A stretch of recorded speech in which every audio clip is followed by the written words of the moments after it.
Everyone, आप देख रहे हैं मेरे YouTube channel R K education class. Friends, आज हम पढ़ेंगे BA programme 5th semester history popular culture.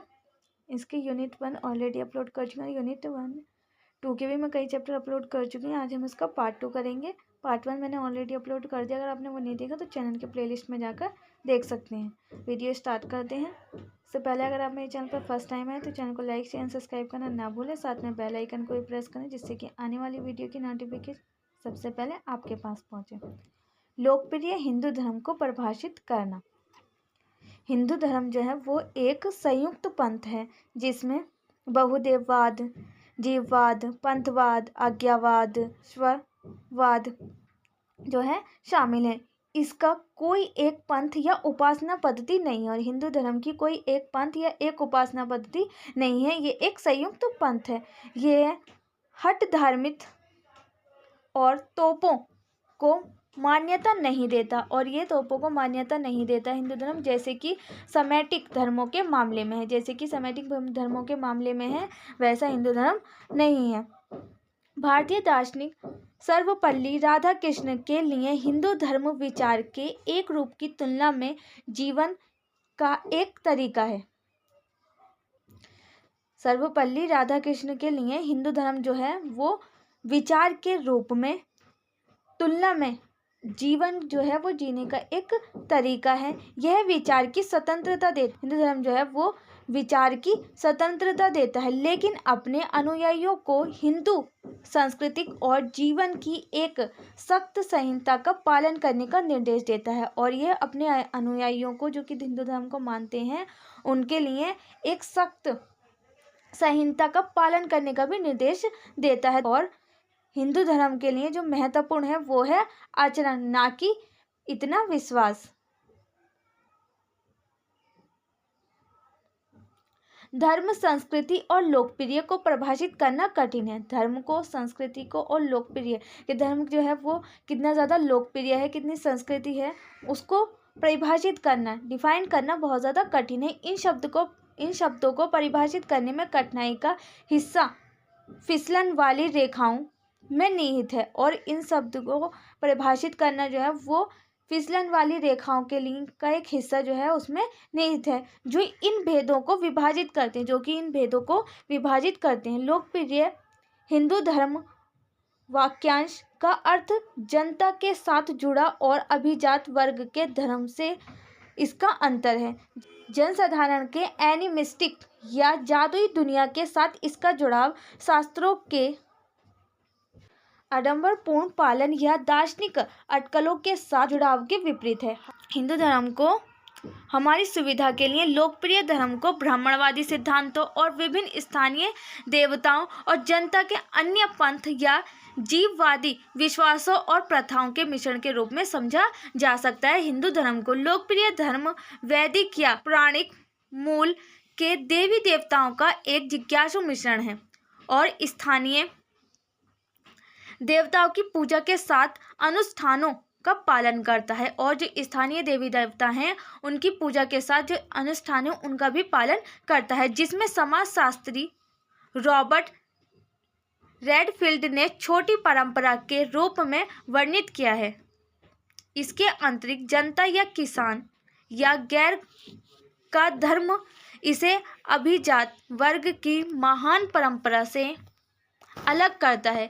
विद्वानों द्वारा महान और छोटी परंपरा के इस तरह के पदानुक्रमित उत्थान का विरोध किया गया है और विद्वानों के द्वारा महान और छोटी परंपरा के पदानुक्रमित जो उत्थान है उनका विरोध किया गया है। यद्यपि हम एक अनुभव जन अध्ययन से जानते हैं कि यह हमेशा जनता नहीं होती है जो धार्मिक अभिजात वर्ग या महान परंपरा के सिद्धांतों को अपनाते और आत्मसात करते हैं, बल्कि अभिजात वर्ग भी धर्म की लोकप्रिय प्रथाओं से इसे प्रभावित होते हैं। इसके अर्थ में प्रभावित होते हैं कि यह एक दो तरफा यातायात के समान है। ये क्या है? दो तरफा यातायात के समान है। हालांकि ये समान माप में नहीं होते हैं। कार्यशील परिभाषा को प्रश्न पूछकर चुनौती दी जा सकती है। और ये जो कार्यशील परिभाषा है इसको क्वेश्चन कर चुनौती या चैलेंज दिया जा सकता है। जैसे कि ये कैसे तय किया जाएगा, ये कैसे पता लगाया जाएगा कि जो कुछ प्रथाएं हैं या देवताएं जो हैं वो हिंदू धर्म के लिए केंद्रीय हैं या नहीं हैं। हम जानते हैं कि हिंदू धर्म लंबे और चेकर इतिहास में कई स्थानीय और गैर ब्राह्मणवादी देवी देवताओं, संप्रदायों और परंपराओं को शामिल किया गया है और बाद में हिंदू धर्म में आत्मसात कर लिया गया। साथ के समय में ये प्रथाएं हिंदू धार्मिक व्यवस्था का एक हिस्सा और पर्सनल बन गई। और बाद में क्या हुआ कि ये जो प्रथाएं थी वो हिंदू धर्म का हिस्सा और पर्सनल बन गई। जब एक स्थानीय देवी देवता हिंदू देवी देवताओं के रूप में एक केंद्रीय मंच लेता है तो वह अपनी स्वतंत्र पहचान को भी खो देता है। जब हिंदू धर्म में हिंदू देवी देवताओं के रूप में एक केंद्रीय मंच लेता है तो वह अपनी स्वतंत्र पहचान को खो देता है। जो उसकी पहचान होती है वो उसको खो देता है। इसके बावजूद हम एक निश्चित क्षेत्र में देवी या देवता के सापेक्ष महत्व के संदर्भ में विभिन्नता देखते हैं। कर्म कांडों की दुनिया में केवल देवी देवता ही नहीं बल्कि प्रमुख देवताओं के साथ साथ अर्ध देवताओं, यक्ष यक्षिणी को भी प्रसन्न किया जाता है। जगन्नाथ पंथ उड़ीसा में धार्मिक पंथ की उत्पत्ति और विकास रहस्य में डूबा हुआ है। विद्वानों का मत है कि भगवान जगन्नाथ के पंथ का एक आदिवासी मूल है। जगन्नाथ के इर्द गिर्द विविध मिलन धार्मिक साम्यवाद का एक उदाहरण है। यह गंगा शासन के दौरान था कि यह विभिन्न ब्राह्मणवादी संप्रदाय शैववाद, विष्णुवाद और शक्तिवाद जगन्नाथ पंथ के साथ मिश्रित थे। बाद में इसे पुरी के एक पत्थर के मंदिर में स्थापित कर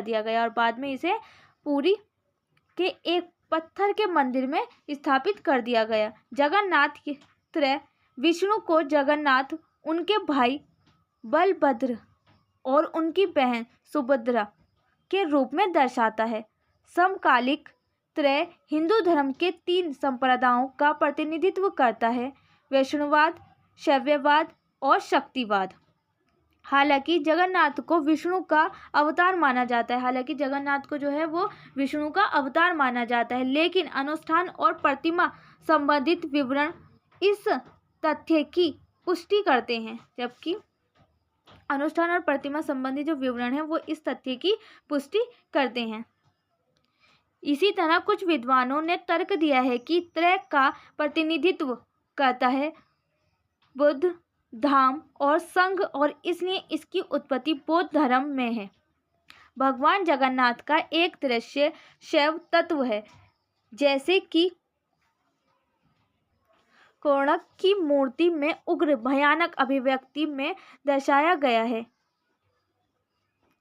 इस प्रकार जगन्नाथ का पंथ एक लंबी और टिकाऊ समकालीन परंपरा को दर्शाता है। इस तरह जगन्नाथ का जो पंथ है वो एक लंबी और टिकाऊ समकालीन परंपरा को दर्शाता है, जिसमें न केवल विभिन्न ब्राह्मणवादी संप्रदायों बल्कि स्थानीय आदिवासी देवता भी शामिल है। जिसमें न केवल ब्राह्मणवादी जो संप्रदाय थे वो शामिल है, जो स्थानीय आदिवासी देवता थे वो भी शामिल हैं। वंशवादी राजाओं की एक लंबी कतार के संरक्षण से भी इस प्रक्रिया को सुगम बनाया गया था और जो वंशवादी जो राजा थे उनकी भी एक लंबी कतार के संरक्षण से भी इस प्रक्रिया को सुगम बनाया गया था। मास मीडिया के युग में धर्म आधुनिक समय में लिथोग्राफ के रूप में देवताओं या पवित्र आकृतियों के प्रिंट को यंत्रवत रूप में पुनः प्रस्तुत किया जाता है और व्यापक रूप से प्रसारित किया जाता है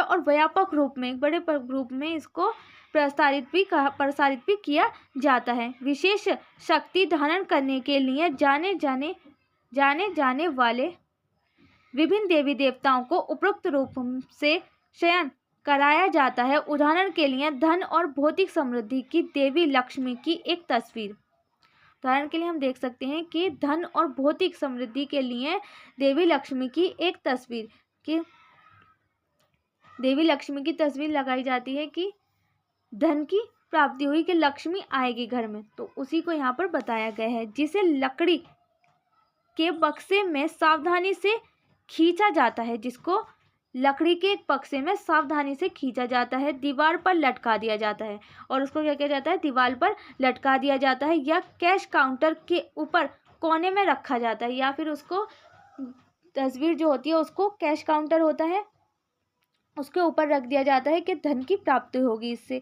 इस तरह भगवान गणेश और देवी सरस्वती विशेष उपकारक हैं, जिनकी विशेष शक्ति के लिए पूजा की जाती है, और जिसमें कि भगवान गणेश और देवी सरस्वती की भी उपकारक हैं, जिनकी की विशेष शक्तियों के लिए पूजा की जाती है। मतलब सबकी अपनी अपनी मान्यता होती है, वो उससे रिलेटेड अपनी पूजा करते हैं अपनी अलग अलग शक्तियों के लिए।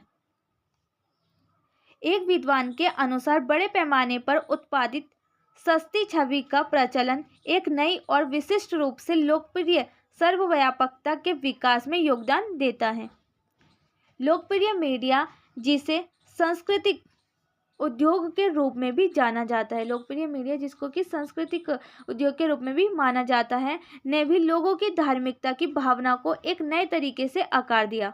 और मीडिया जो थी, मास मीडिया जो थी, उसने भी लोगों की जो धार्मिक भावनाएं थी उनको एक नए तरीके का आकार दिया। इतना परिवर्तन नहीं, बल्कि इस मीडिया ने लोगों के धार्मिक जीवन में हस्तक्षेप किया।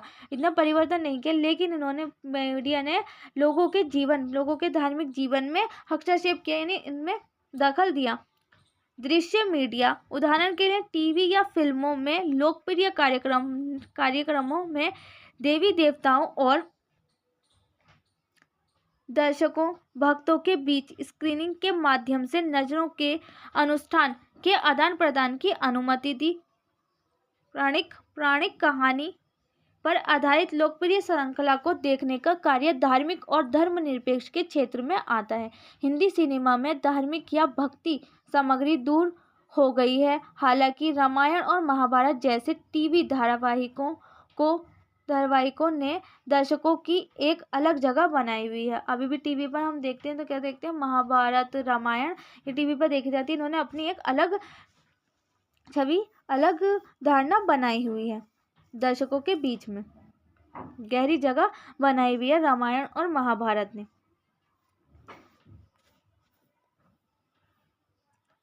तंत्र की उत्पत्ति और अर्थ। तंत्र क्या है?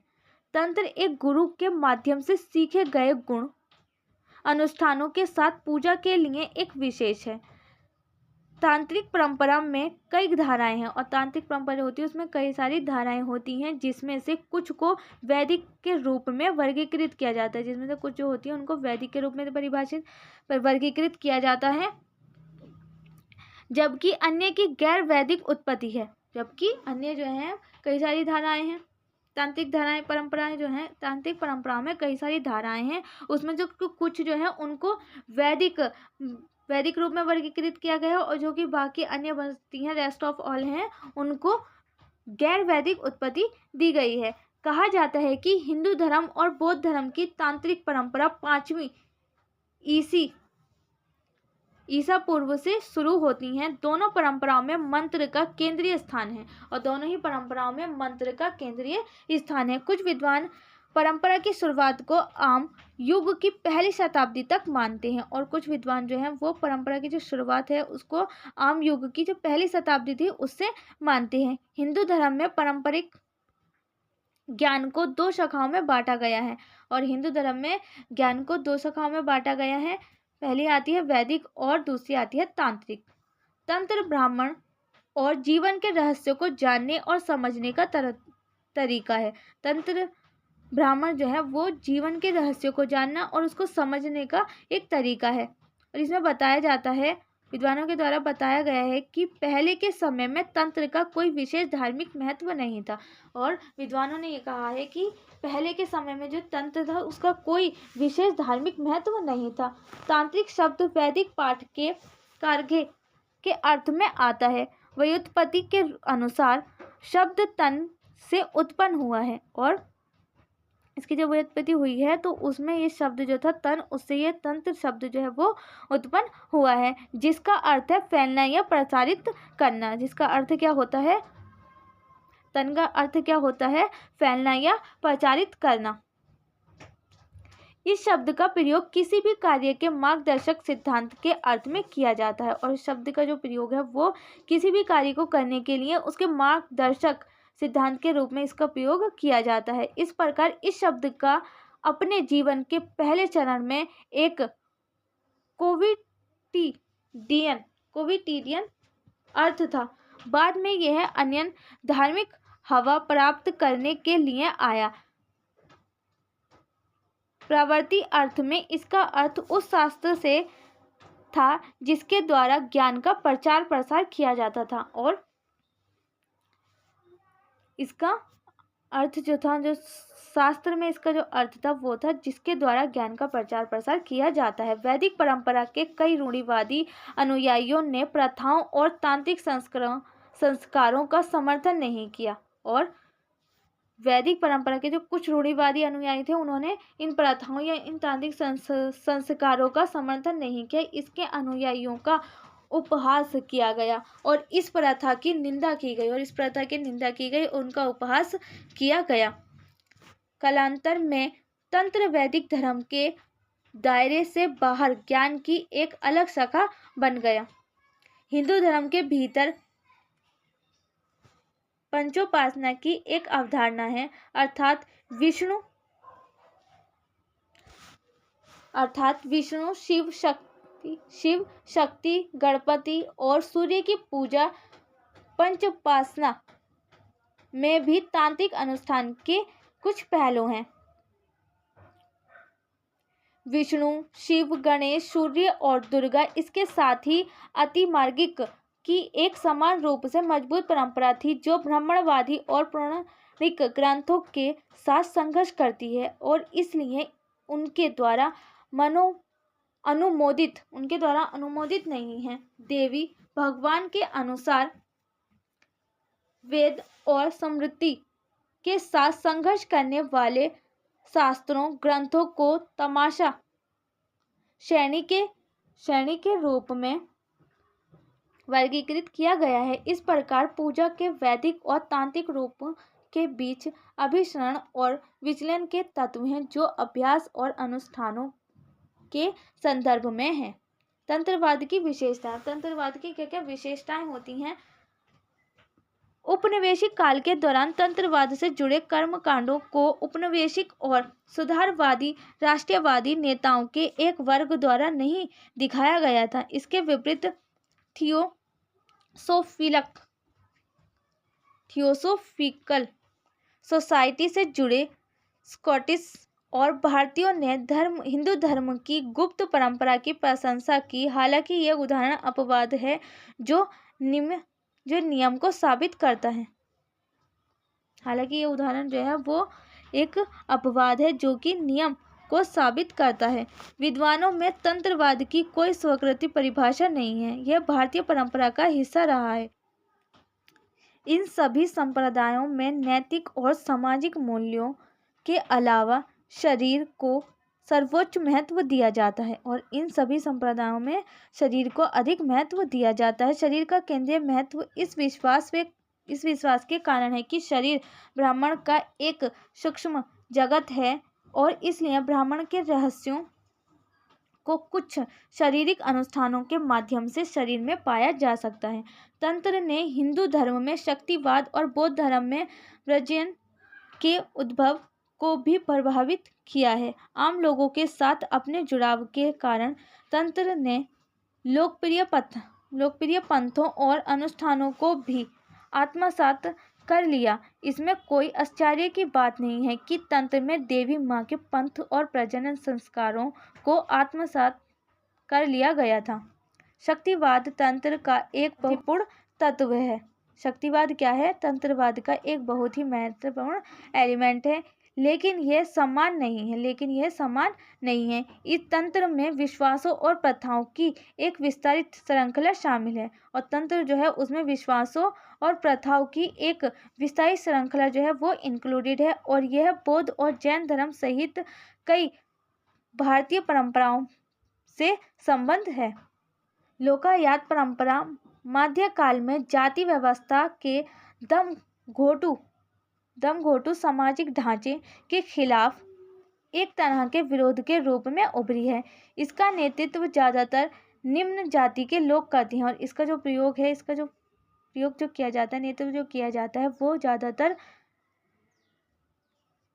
निम्न जाति के जो लोग हैं वो करते हैं। यह हृदय है जिसमें ईश्वर का निवास है, ना कि धार्मिक रीति रिवाजों में।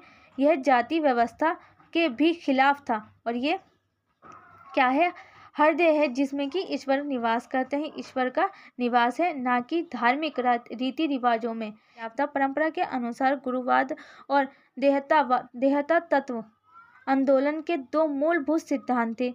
गुरुवाद का अर्थ है आध्यात्मिक खोज की और मार्गदर्शन करने वाले शिक्षक या गुरु का महत्व।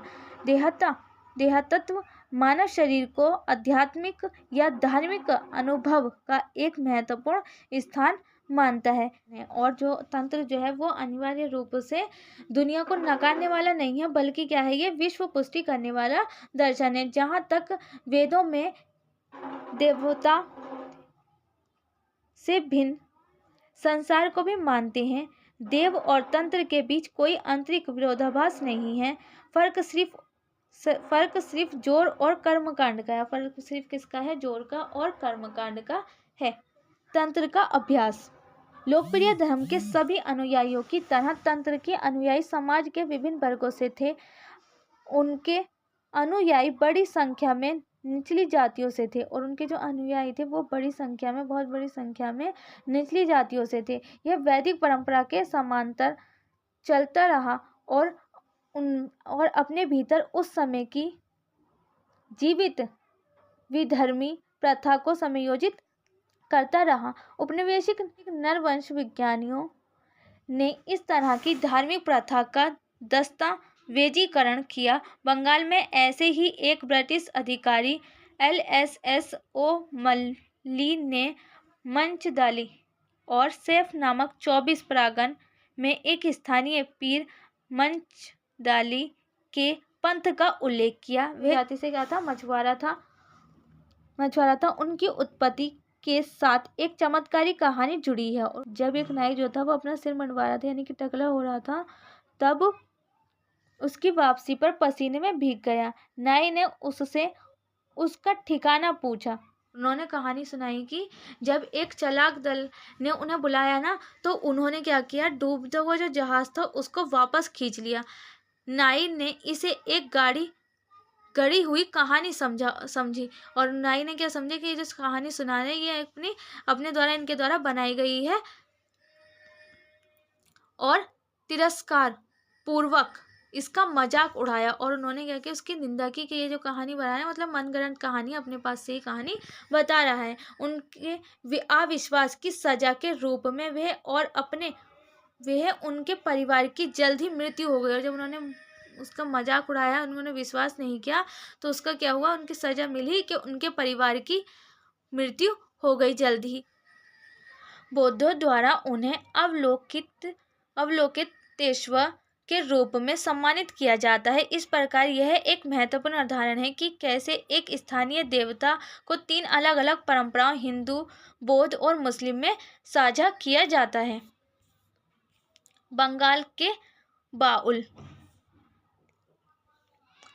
संप्रदायों की विविधता और विश्वास और पूजा के कई तरीकों के अलावा विद्वानों ने इस्लाम और हिंदू धर्म की धार्मिक परंपरा, विशेष रूप से इस्लाम के सूफी संस्करण के क्रॉस निषेचन की भी पहचान की है। कुछ मामलों में कुछ अवधारणाओं में समानता होती है। उदाहरण के लिए गुरु, उपदेशक या पीर का विचार किसी ऐसे व्यक्ति के रूप में जो किसी शिष्य को उसके कर्म में मार्गदर्शन या दीक्षा देता है, सूफीवाद और तंत्रवाद दोनों के लिए सामान्य है। इस तरह बंगाल के बाउल समकालिक संस्कृति का सबसे अच्छा उदाहरण है। वे धर्म और जाति के विभाजन को पार करते हैं। बाउल का दर्शन विभिन्न संप्रदायों का मिश्रण है। वैष्णववाद, तंत्र और सूफीवाद, यहाँ तक कि बौद्ध धर्म, उनके गीतात्मक रूप में समकालिक परंपरा का दार्शनिक प्रतिपादन है। दूसरे शब्दों में उनके गीत उनके दर्शन को प्रचारित करने का माध्यम है। दूसरे शब्दों में कह सकते हैं कि जो उनके गीत जो हैं वो उनके द्वारा उन्हें प्रचारित करने का एक सोर्स है। निष्कर्ष क्या निकलता है इसका वो देख सकते हैं आप। नेक्स्ट वीडियो में करेंगे फ्रेंड्स हम चैप्टर 3 पवित्र स्थान, पवित्र भूगोल, तीर्थ यात्रा और तीर्थ संबंधी रीति रिवाज। उम्मीद है फ्रेंड्स आपको वीडियो पसंद आएगी। वीडियो कैसी लगी कमेंट बॉक्स में लिखकर ज़रूर बताना। अगर आपको किसी और टॉपिक पे किसी और सब्जेक्ट की वीडियो चाहिए तो आप मुझे कमेंट बॉक्स में बता सकते हैं। और इससे रिलेटेड आपको कोई भी क्वेरी रह जाती है तो आप मुझे कमेंट बॉक्स में पूछ सकते हैं। अदरवाइज आप इंस्टाग्राम को भी फॉलो कर सकते हैं। आज के लिए बस इतना ही फ्रेंड्स, मिलते हैं नेक्स्ट वीडियो में। जब तक के लिए बाय बाय।